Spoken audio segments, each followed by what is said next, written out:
Recovery Elevator episode 569. Finding that community is very important. I think the connection, that's a better word, I guess.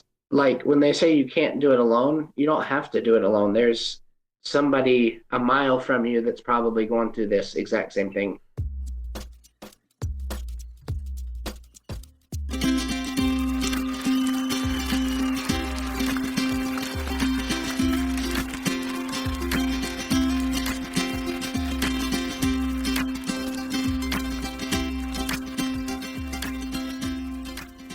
Welcome to the Recovery Elevator podcast. My name is Paul Churchill, and I'm excited to be here with you today. On today's episode, we have Sean. He's 33 years old, from Phoenix, Arizona, and he took his last drink of alcohol on January 22nd, 2022. Great job, Sean. Check this out. Australian wine producers invested $15 million in zero alcohol facilities. And I recently read an article with the title, "Alcohol's Rebound Isn't Coming in 2026 as Growth Looks Flat." Listeners, the tipping point has already occurred. You are not the only one ditching the booze. Quick announcement, we have one more spot open for our Recovery Elevator alcohol-free retreat in Costa Rica. That is this February 21st to the 28th. Email info@recoveryelevator.com if you can join, and there's a link in the show notes for more info. And before we get any further, let's hear from my favorite resource on this journey, Cafe RE. Have you quit drinking and found yourself wondering, who am I going to hang out with now? Well, Cafe RE is the social app for sober people. If you're looking to build authentic friendships that don't revolve around alcohol, this is where you need to be. But Cafe RE isn't just for connection, it's also for support. If you're in the process of figuring out how to quit drinking, we've got you covered. With 24/7 access to a like-minded community committed to living alcohol-free, you'll never feel alone on this journey. For just $24 a month, you can be paired with an accountability partner, participate in book and movie club, and have access to over 25 live chats per week, including in-house AA meetings. And we don't just connect online. Meet up in person across the country for lunches, hikes, river trips, and even kickball. In-person connection is a staple for us as well. Cafe RE is now a nonprofit with service and giving back at the heart of our mission. Plus, members get exclusive discounts on Recovery Elevator courses, retreats, and alcohol-free travel experiences. Are you ready to start your alcohol-free social life? Head on over to cafe-re.org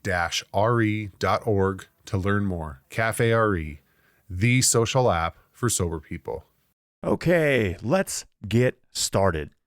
In the last 10 years, there has been an unprecedented wave of people who are no longer drinking alcohol. Why? Well, you already know why. You've done enough field research with alcohol to know why. It's shit. So there's a catchy phrase that you may have seen in newsletter headlines or websites, or perhaps even heard on this podcast. And that phrase is, do you want to change your relationship with alcohol? And I know I've said that same phrase on this podcast. So I was recently reviewing some text on a flyer that we were going to send out, and it had that line with a question mark at the end. Do you want to change your relationship with alcohol? And it was like I read it for the first time because inside I immediately answered with a no. I don't want to change my relationship with alcohol because I don't want a relationship at all with alcohol. So yeah, that's the relationship I want to have with alcohol, and that's no relationship at all. So let's think about that phrase for a second. When someone says they want to change their relationship with something, it usually implies there's a goal of improvement, right? Like, I want to change my relationship with exercise means you want to hit the gym more. I want to change my relationship with my mother-in-law means you're going to try harder at Thanksgiving to keep your mouth shut. But alcohol? That's like saying you want to change your relationship with a narcissistic ex who stole your credit card, crashed your car, and told everyone at the party that you wet the bed in the third grade. Some relationships don't need changing, they need ending. So I don't want to moderate my relationship with a substance that literally erodes my liver. I don't want to set boundaries with something that crosses every boundary I've ever set. And I certainly don't want to work on things with a liquid that has never once worked on itself. The only relationship change I'm interested in is the one where we're not in a relationship. And I won't even give alcohol the canned breakup response of, hey, alcohol, it's not you, it's me. F that. Alcohol, it's not me, it's you. And tell your wine, beer, and spirit homies as well. We're done. No friendship bracelet, no staying in touch, no maybe we can grab coffee sometime, just done. Listeners, I think you're tracking what I'm putting down. We're not trying to change our relationship with an addictive drug. We're trying to have no relationship at all.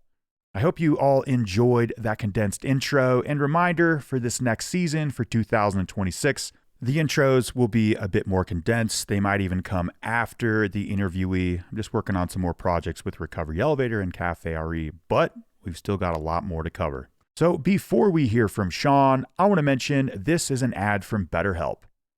The new year doesn't require a new you, but maybe a less burdened you. Therapy can help more easily identify what you need to let go of.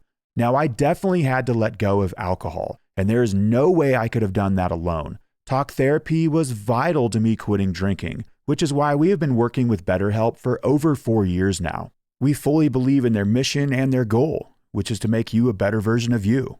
Let's talk quality therapists.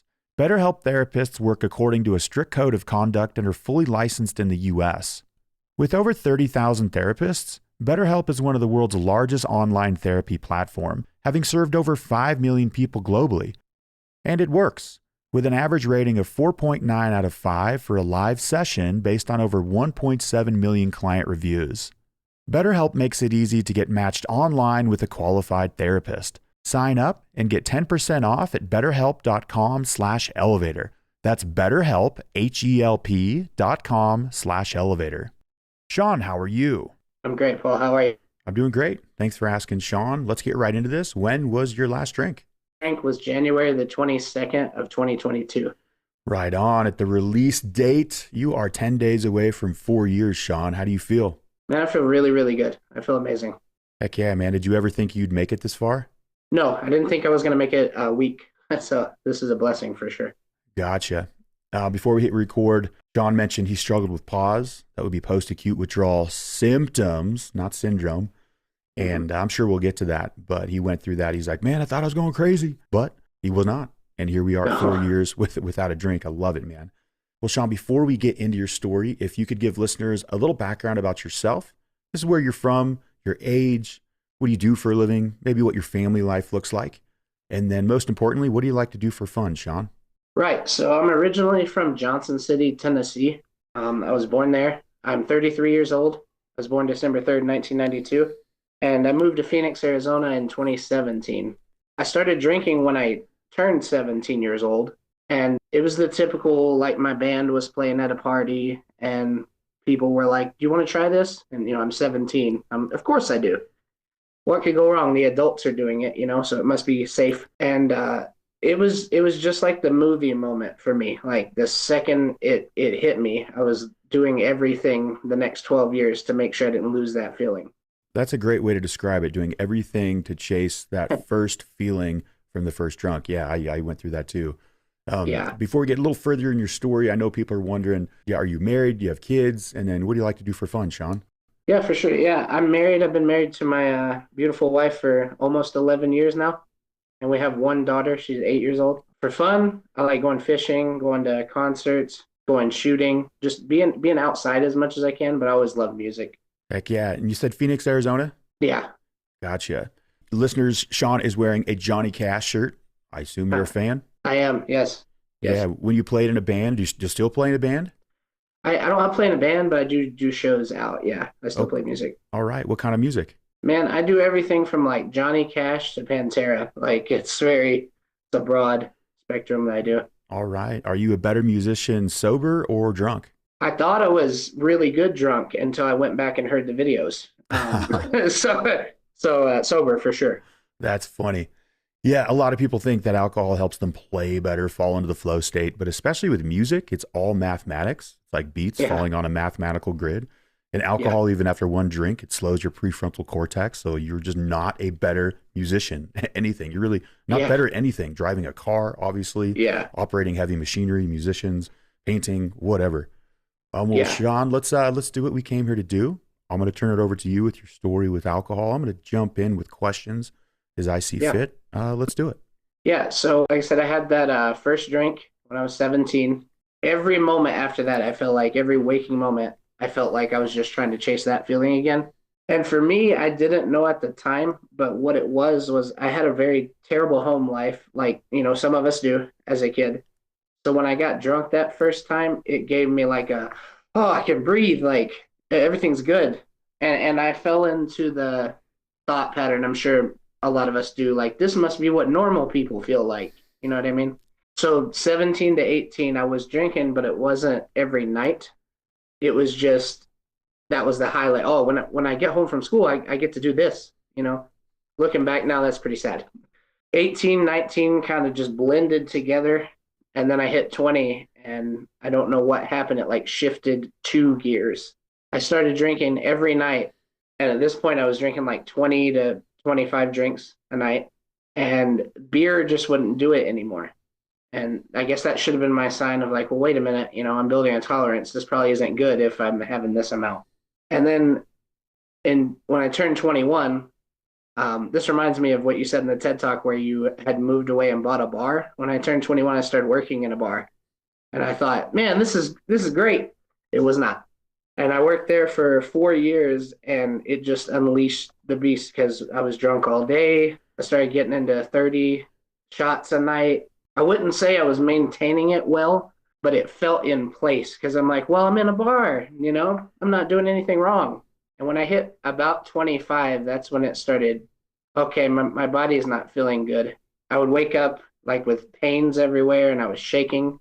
It's like I had a little consciousness in the back of my head that was like, hey, buddy, it's the alcohol. But I couldn't. I was like, no, it's not that. That's helping me. Okay, so even when you wake up and you're experiencing shaking, right? Perhaps your hands are trembling, you're shaking. You didn't have it pinned like, oh, this is alcohol withdrawal? No, when I would have that thought, I would stuff it back and be like, no, this is helping my anxiety. This is helping me. I have panic attacks if I don't do this, not realizing it was fueling it. Gotcha. And this is age 25? Yeah, this is like 25, 26, 27. It just continued, and I quite literally just shoved it under the rug. I was like, okay, I'm working. I'm not working in the bar anymore. I'm working out here in Arizona. So I'm like, I'm doing what I got to do as a dad and a husband. I'm fine. I was not fine. Oh, that's right. Yeah. 8-year-old daughter. Is that what you said? Yeah. She was born in 2017 out here. Yeah. Okay. So what was parenting like when you're consuming 25 beers a night? Probably like the music. I thought I was doing really good. Yeah. I noticed things like I didn't ever neglect her or anything like that in the sense of she always had what she needed. We always played and everything. But I look back and see times where she was like, Daddy, let's go outside and play when she was like 5 or something. And I'll be there in a minute. I'll be there in a minute. I'll be there in a minute. And all I was doing was watching Metallica videos and drinking. Real quick, what's your favorite Metallica song? Probably Sad But True. Yeah, that's a good one. The whole Black Album. Yeah. And Sean, so at 25, I think you said 30 shots a night. Does this bleed into daytime drinking just to fight off the withdrawal symptoms, the shakes? Yeah. So it did start. I started to get where I couldn't feel like I was having panic attacks. And I'm like, wait a minute, this is what I'm using this for. How is this happening? So I started drinking before work, and that helped for a little bit. That was air quotes. Yeah. And then that started bleeding into, okay, I'm drinking at work. I was the vodka and the water bottle guy, and started drinking at 2, then at 12, then at 10 in the morning. And it just never seemed to stop getting worse. Gotcha. There's a progression that happens. And Sean, it sounds like yours was precipitous, especially in your 20s. Yeah. Yeah. And you said there was a voice in the back of your head or your consciousness that was like, Sean, this isn't right. That voice gets louder and louder, but sometimes the addiction gets stronger and stronger faster. How did you start listening to that voice? I started like quite literally feeling it. Like I got up to where I was drinking 40 shots a night, like the half gallon, the biggest bottle, and your body can't do that, and not have any issues. So I would wake up every morning in this might sound stupid, but in like a warm haze of like, hey man, you're gonna have a heart attack, your liver's gonna fail, you're gonna have cancer. So it started my morning with that voice. So it was immediate shame of like, oh man, like I've got this family and I'm killing myself. And I kept sweeping it under the rug. But I do remember that every morning was, hey man, we're killing ourselves. Like this isn't fun anymore. I want to zoom out there, Sean, and I know listeners can resonate with this. Is that's how we start our day, right? Everybody goes through that. All listeners, if you're listening to this podcast, you've probably identified that you do have a drinking problem. You do have to make a change. And I know a lot of listeners are listening and they've already made that change. They're listening to continue the journey. So we're glad to have everybody. And I know we have some people listening to support loved ones who are struggling with alcohol and they are normal drinkers, but that is how we start our day. I went through that too. I'd wake up, go, oh my God, I had 30 or 40 drinks last night, blacked out, don't remember any of it. And how am I going to get this day started? Yeah, without alcohol, that's the goal. And I would maintain that goal for only a couple hours. Sean, you're doing great. Yeah. Keep going. Yeah, so I started doing that. I'm drinking at work and everything, and it just keeps getting worse and worse. Now me and my wife start fighting because I'm having to ask her, hey, we had one car at the time. I should probably make that known. We had one vehicle, so she would pick me up, drop me off. I would ask her to come early and be like, hey, I ran out of, liquor. Can you come? And she did for a little bit because I was the only one working. My daughter was born with a heart condition, so she had to stay home with her. And she started getting on to me like, hey, this is too much. It wasn't so much the money because I was buying very, very cheap stuff. But she's like, you're hurting yourself. This is not, oh, I'm just getting my anxiety to not function or not come attack me. And, 26, 27, 28 years old. When I hit 28, I don't know what happened. I didn't have like a big life event that changed, but my brain just gave up. It was like, hey, man, if we're going to keep drinking like this, here's some depression. This is what this is like. I'd had anxiety and panic attacks. That was my thing. I'd never experienced depression. So that was a whole different, like, oh, the drinking's not even working. Wow. And that, yeah. And I still held on for a year to it. Like, no, it's not this. It's not this. Knowing very well in the back of my mind it was the problem. John, what was that feeling like when it totally stopped working? Scary. It felt like the part of the roller coaster where you're about to get to the drop, but it just stayed there and I had no seatbelt. So I was like, okay, I'm just going to die any moment, I guess. It was terrifying because it felt like this is the only thing I have that makes me feel okay. And I don't have that now. You had that realization and you said you kept going for about a year more. Yeah. And that's, again, a similar trajectory. We know it. We're clear. This is not working anymore. And it's not like, boom, we quit drinking the next day. We roll with it for a long time. That's how my story went as well. So how did you make that change a year later? Did the voice get louder? Were there more physical repercussions? Did your wife start to get louder in your ear? And also, I was going to ask about money. You're a young couple with a child. Money usually is an issue. Even though you're buying the cheap vodka, still adds up if it's every day.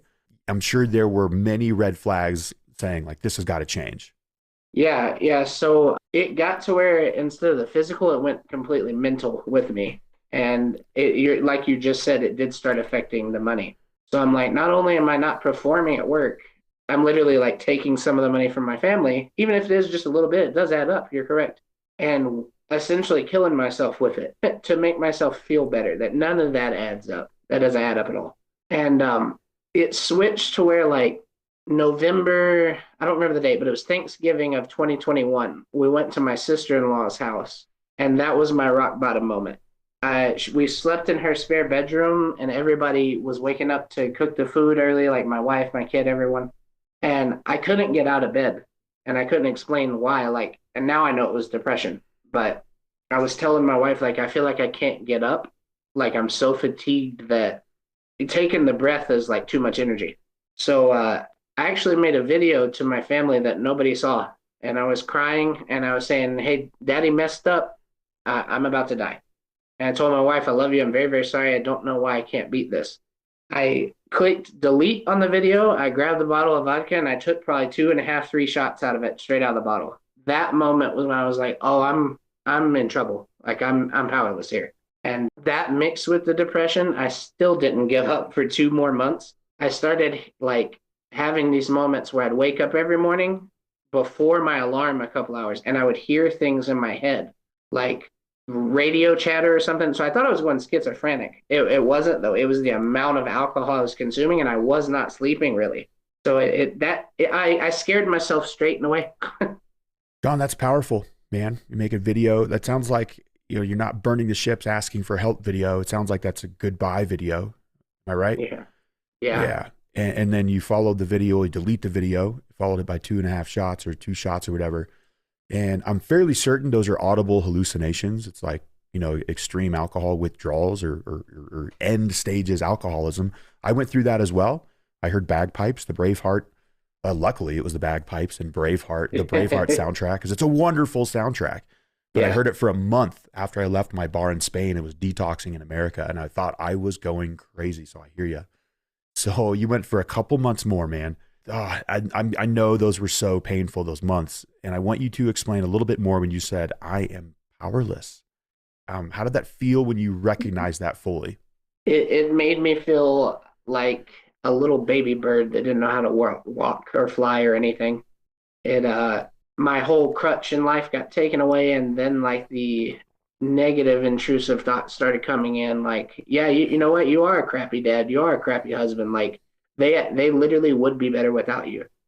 And the problem was I started believing that. I'm like, oh great, I'm just a piece of crap. So, and I had tried this might work for some people, it might, it just didn't for me. I tried to taper down before in the past, but the way I did it was it just would never work. I would do it for 2 days and it'd be right back up to 30 or 40 shots. And I'm definitely not saying, quit alcohol cold turkey. That's not what I'm saying. So that November happened, and I knew, like, well, November was this bad. December's going to be worse. And it was. And then the new year came in January. That was the month I got sober. I said, I'm going to try to taper down one more time. And I went from like 40 shots a night to 6. And that didn't work, And I don't know where I was getting these numbers. I just knew, like, hey, I can't die on my wife and kid. So I got to try to fix this. And this is what got me sober. I was on like day 4 of that, and I was shaking, and I was laying in the bathroom at work with the light off, like telling them, I'll be out in a minute. And I was having panic attacks just laying on the ground. And I went up and I got in the break room, and I looked at this picture of my daughter.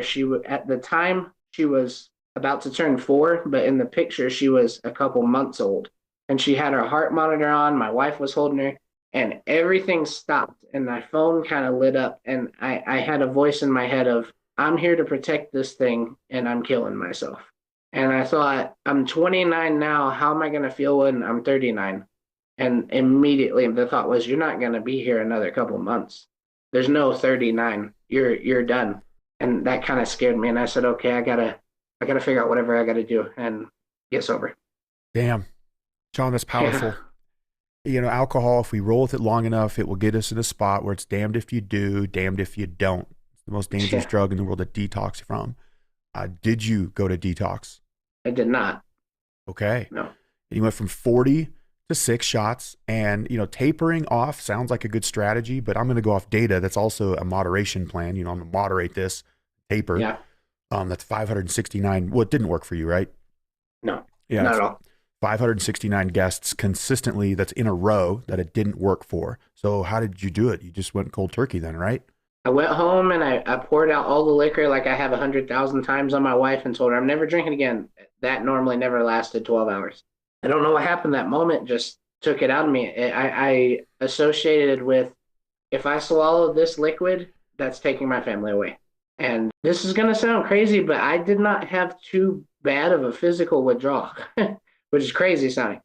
I did have some moments that scared me. Like the first 2 days I slept on the couch because I was sweating so bad. I didn't want to lay next to my wife. And I would look at the clock and it was like 9:04. And I would lay there and like shake a little bit, but I was more just restless for 2 hours. And I would look and it was 9:07. I'm like, oh, that's not even possible. Like, 3 minutes of torture in your mind, felt like 2 hours, and it was only 3 minutes. Oh my gosh.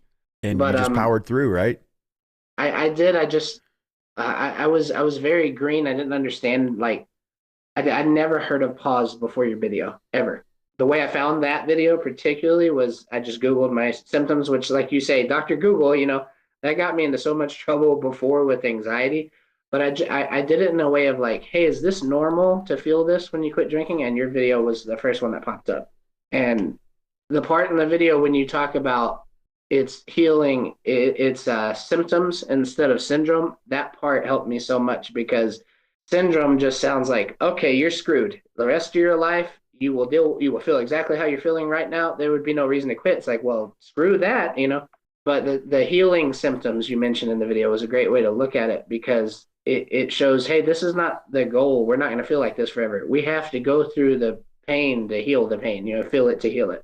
Yeah, correct, Sean. And listeners, I did a YouTube video about pause maybe 8 years ago, and it's the feeling of after you quit drinking, right? All the systems in your body, and the main ones are like dopamine, serotonin, those systems, but even your circulatory system, every system, your sleep systems, the melatonin production that comes from your pineal gland has to recalibrate. And sometimes your body overshoots the mark, sometimes your body undershoots the mark, but it's going to take time. And the beauty of it is only two things need to happen for this healing to occur, and that's not drinking and let the passage of time happen. And the body, the intelligence knows what to do.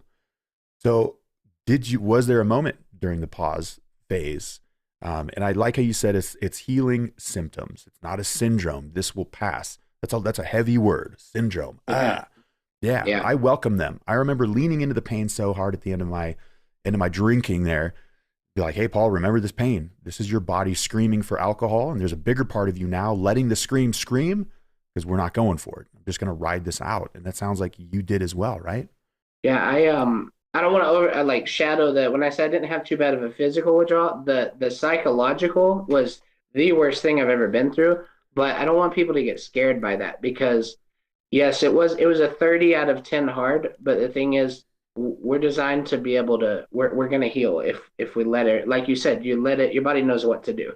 You don't have to set an alarm and be like, okay, brain, body, this is time it will naturally do it. And it was very, very hard. The pause was, but having stuff like this to listen to, because I think as addicts or people in recovery, or if you're in the active addiction, you think like nobody's going through this as hard as I am.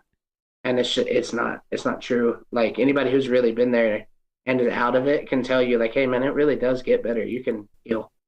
John, I like how you said it's a 30 out of a 10 hard.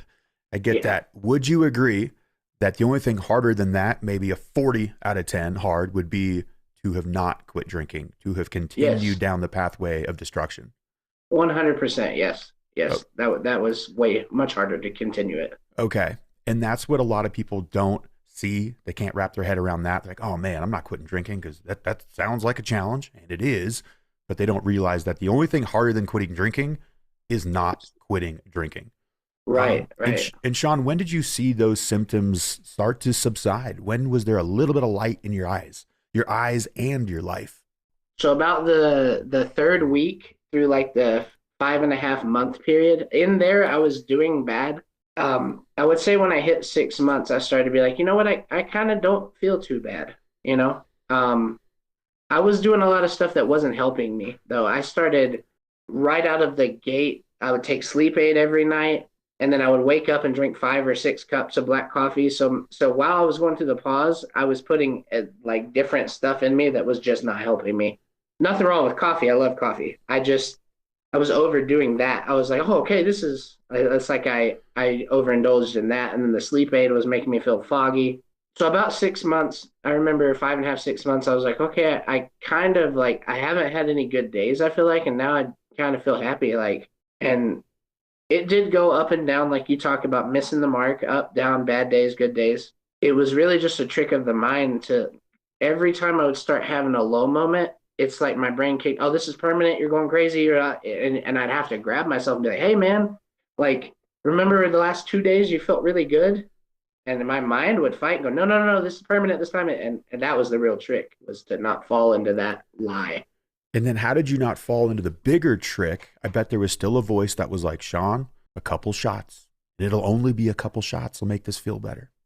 Yeah, this sounds kind of cliche, but your videos, because I had my family on the sense of, okay, I'm not going to drink anymore because I'm going to die on them. So that would help block that voice out. And your videos, I would say, okay, this guy got sober and he's still sober. If it felt this bad the whole time, there's no way this guy would have been sober still. So it gave me hope, like, okay, it must get better. John, thank you for your support, man. Thank you for watching the videos, and Yeah. and you are correct. And I think one caveat to that is, in recovery, I've also been able to see the bad days as good days, meaning you have to have bad days to define good days. And it's also the bad days in recovery where it has the most potential to alchemize a recovery, like to take the energy in a bad day and shift it and to turn it into something good. Yeah. Or that's when you really practice the recovery work, because it's easy to stay sober on the good days, but you make it through a bad day sober and you try to go after your tools. And some days the tools don't work, but if you make it through a bad day sober, it's like, damn, that one bad day sober is worth like 50 good days. Yeah. And it truly, like, when you go through that early sobriety, you're a new person at the end, because not only do you not want, the alcohol, not only do you have a greater appreciation for life, but when you've been through that hell, it was somebody cutting you off on traffic, you can tolerate it a lot better because you're like, well, I survived that, And it also talks about the glue that holds sobriety communities together, right? And I've seen this in our community, Cafe RE and AA, and all sobriety communities. It's the pain that you speak of. It's the no explanations are needed. I heard this in one of our chats the other day. It says, usually it takes a while to make old friends, right? Sometimes you have to hang out with somebody for years before they become, that's an old friend. That's a good old friend. But they said in Cafe RE, or this could be with AA as well, you can make good old friends fast, because the biggest thing in your life, the biggest challenge in your life, you don't even have to explain it. It's like, I'm sober. What? Me too. Yeah. And there's already this massive thing that you guys have in common. How do you maintain this? We haven't heard the word AA. We haven't heard the word like programs, or you do watch videos. And again, thank you for watching. Do you go to recovery meetings? I did celebrate recovery for a while. So I dove headfirst into like church, that just the connection. And I drug my feet. I didn't want to go, but God literally put people in my path of like, hey, here's a dude who's 38 years sober, and kind of the same approach I took to your videos. He's still sober and he's smiling and laughing. I feel like crap. So A plus B equals C. It should get better. I watched a bunch of the videos, and now I kind of help. I take all the principles that you have spoke of and things I've learned freely, and give to others. Like I help and give back. Finding that community is very important. I think the connection, that's a better word, I guess. Like when they say you can't do it alone, you don't have to do it alone. There's somebody a mile from you that's probably going through this exact same thing, Yeah, I agree with that. Again, that's another data point that has emerged super clear, is you can't do this alone. And we're not meant to do this alone. Our biological wiring is we are pack animals, we're herd animals. You look to our bonobo relatives or our chimpanzee relatives, then they're all hanging out in packs. They're never cruising solo. We're not meant to shoulder the burdens of life alone. Sean, I got a couple more questions before we get to the rapid fire round. How are you feeling mentally today? Like talk depression, anxiety, mental stability. I'm not making this up or anything like that. I genuinely don't think I could feel better. I don't have anxiety or depression anymore at all. At all. If I have a low moment, I know how to deal with it now instead of letting it turn into depression, Gratitude, that's the one thing that helped me the most. Was you can't be negative and grateful at the same time. So when I started feeling low, I would just list off these things. Like, I have my wife, I have my kid, I've got a good paying job, and before I even got done with the list, I'm like, oh, okay, come on, And I understood that just feeling sad sometimes is a normal human emotion, instead of letting myself go, you know what, I should be sad right now. And sometimes we blow it out of proportion. But mental health wise, I'm great. After going through that rocky part in the beginning of sobriety, it really does make you look at life like, wow, this is a gift, like all the money I spent to mess myself up, it was free to fix it, in the sense of like, I don't have to buy something to take. Like, it's not an anti-drink I got to take, Don, it's so great to hear that your experiences, you don't have anxiety, you don't have depression. So many people go after remedies, fixes, pills, elixirs, serums, diets, whatever, and you had to remove one thing: alcohol. Yeah. And at the end of the day, it's a class 1 carcinogen. It's a poison. This should be obvious. It's not. And the marketing and big alcohol and just society doesn't help with that. But things are changing. They are changing fast. Have you seen a change in the last 10 years in terms of sobriety, and, like in your groups, alcohol-free beverages, things like that? Yeah, for sure. Like even at work, like every third new hire we have, they, after knowing them a week or two, they're like, yeah, I'm actually new to sobriety. I never heard that 10 years ago. Like when somebody was sober, it was like, wait a minute, what? You don't, that's a funny thing to me. Like I have a friend who's sober from heroin and everybody's like, good job, man. But when somebody finds out I don't drink, they're like, oh, why? What's, like, alcohol is so accepted as it's not a problem. And I feel like it's the worst one. I'm seeing a lot more of people being sober and people not afraid to talk about being sober because it's not, like you said, it's not a dirty word. Recovery is not a dirty word. It's the healing that we need, and we're not supposed to do it alone. Yeah, talk about a paradigm that needs to be shattered, and it is in the process of crumbling. And that's the paradigm that alcohol is good for you. So the data shows that alcohol is the most dangerous drug in the world, yet still we have to justify why we're not taking it. Any other drug, heroin, crack, meth, like you said, it's like, wow, man, good on you. But with alcohol, it's like, wait, what? But even most of the responses, I told somebody that I don't drink the other day, and they responded so fast with, nice job. Just like deep inside them, they knew. I mean, I'm guessing they had family members themselves that have, struggled with alcohol. It's like, damn, good job. Yeah. And shit, sometimes I forget, like, that's my biggest accomplishment. And I'm sure yours as well, right, Sean? Your sobriety. Yeah, for sure. It's what helps me through all my other accomplishments because I do have a sobriety tracker on my phone, mainly to show others, like, hey, this was impossible. I could not do this. And I have proof that I did it. So it helps me with life. Like when I feel like I can't get through something or something at work's bugging me, I go, this was the thing that was supposed to kill me. And I'm holding proof that it did not. Yeah. How's fatherhood now without alcohol?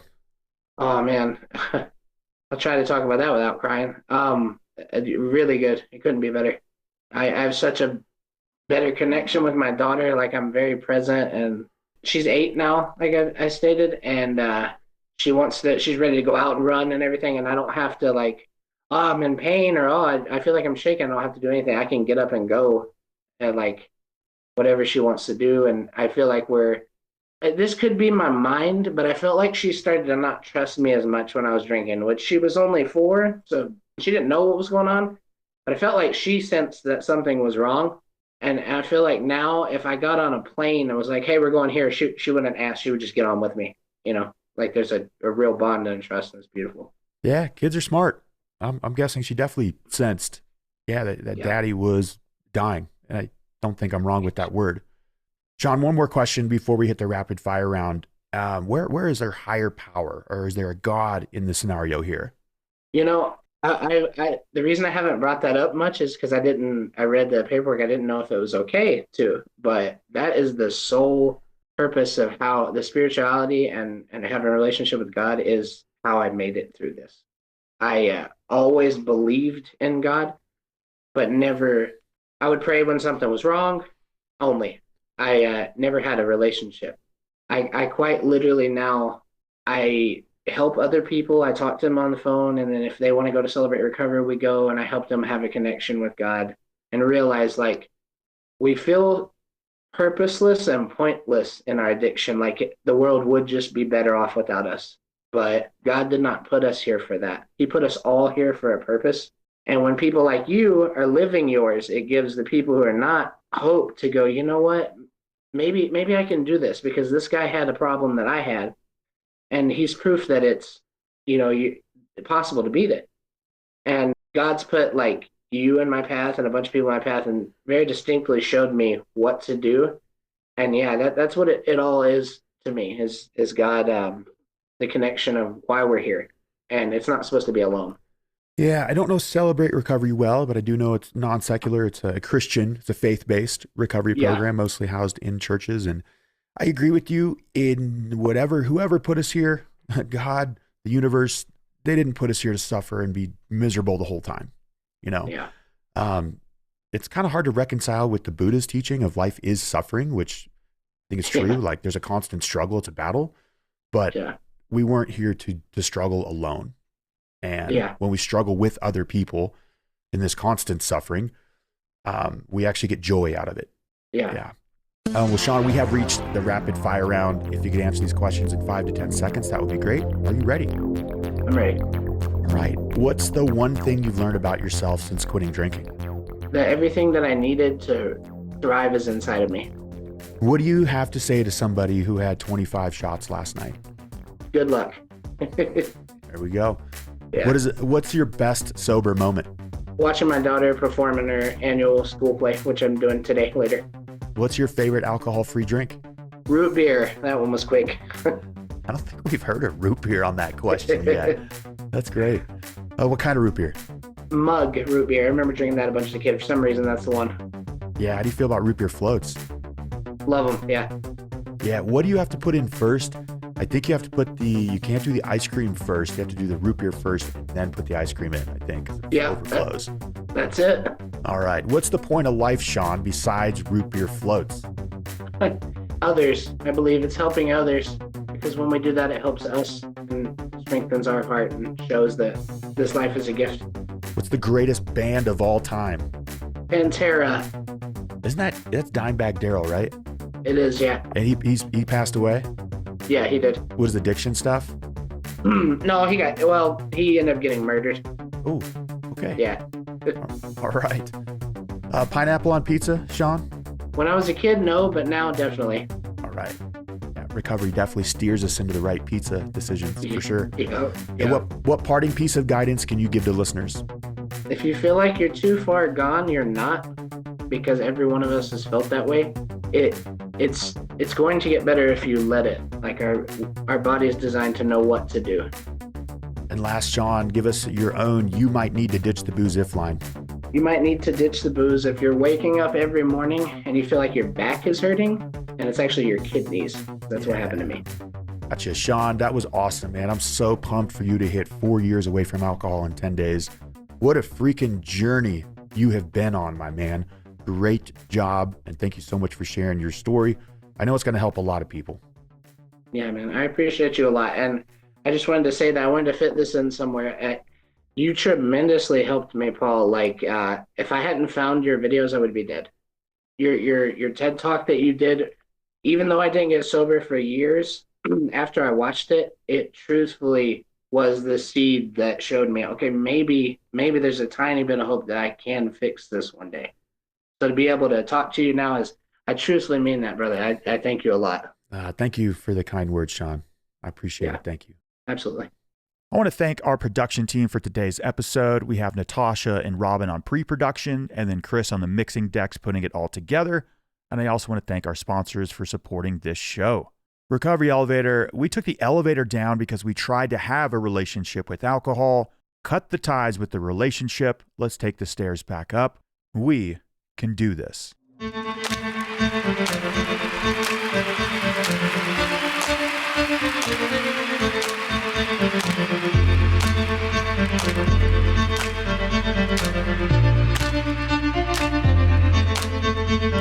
I see you, Savior, I see you, Savior, Almighty Savior, I see you, Savior, I see you, Savior, I see you, Savior, Almighty Savior, I see you, Savior.